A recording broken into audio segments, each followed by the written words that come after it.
Imagine it's your best friend's birthday at the end of the week. Monday or Tuesday, you head over to the bakery and you pick out a delicious looking cake. And you set it aside to bring it over on Thursday for their birthday, and you're so excited. But Wednesday comes along, Thursday comes along, and it comes and goes, and you totally forgot to bring the cake. Friday morning, you schlep yourself over, sheepishly, embarrassed, knocking on the door, saying, I'm sorry, yesterday I forgot it was your birthday, so, I had planned, but I got busy with things, I forgot. So I know it's Friday, but happy belated birthday, would you like to sit down and have some cake together? It doesn't create the same kind of closeness as had you brought the cake on time. Imagine something worse. Imagine you are at the bakery and you are handing over the cash for the cake, and while you're looking at the cake and while you're looking at the money, you say to yourself, I don't want to give them this cake. I'm going to keep a cake for myself. And instead of eating it, with them at their birthday party, they're coming over to my house Friday night for dinner, I'm just going to have it Friday night anyway. Well, what does that do? How does that make them feel about their birthday? How does that build a relationship?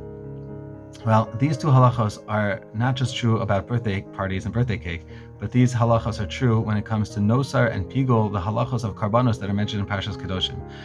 The Torah tells us that when a Jew brings a karban, Hashem sets a certain time for each karban, and to eat the meat of that karban after the time is nosar. It is forbidden. It's asur. That meat needs to be burnt. It can only be eaten on time. And the same thing is true when a person is bringing the karban. If they have a machshava, if they have a thought that they're going to eat that meat after the time that it's set aside for, so then that's pigul. It's an invalid karban. It's inappropriate.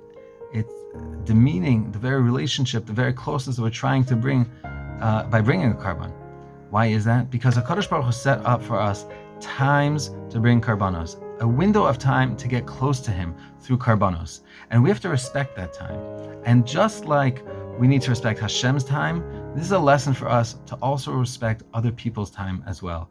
There are windows of opportunity to get close to people. There are windows of opportunity for us to do mitzvahs. There are windows of opportunity for us to grow and to become more self-conscious, more self-improved people.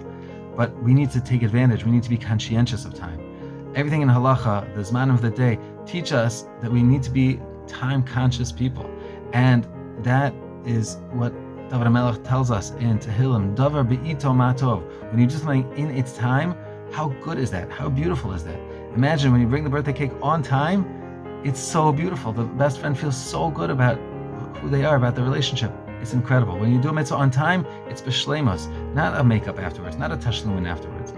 HaKadosh Baruch Hu gave us opportunities to do things, and the time is so crucial for us to do it on time. There's a famous story about Rav Hutner Zatzal. Rav Hutner was once traveling with a bacher from one place to another. He had to get to a certain appointment at 1 o'clock. At 12:30, they're leaving a certain place, and the bacher says to him, Rabbi, I think if you want to make a quick stop just around the corner at this shiva house, so then I think we can go in there for 5-10 minutes, and it will only be about 5-10 minutes late to the appointment. So he said, I'm sorry, I'll have to go to the shiva house another time. I cannot be late. He says, Rabbi, it's 5-10 minutes. You're the Rosh Hashiva. I'm sure there'll be understanding. He says, I cannot be late. He says, Rabbi, people are late sometimes. What's the big deal? He says, you know who was late? Noach was late to feed the lion. He had to feed the lion at a certain time, and he was late, and we know how that turned out. Noach got injured. It was not pretty. So Rav Hutner says we have a responsibility to be on time, to be conscientious of how we treat other people's times, about the windows of opportunity that present themselves to us, and make sure that we use our time well. And that is all part of Kedoshim Tiyu. That's all part of this parsha that tells us about primarily mitzvos bein adam l'chavero. What are nosar and pigul doing there? Because they teach us to be time-conscious people and to be careful about how we treat and how we respect other people's times and look for the windows of opportunity to accomplish all that we can at the right time. Have a wonderful Shabbos.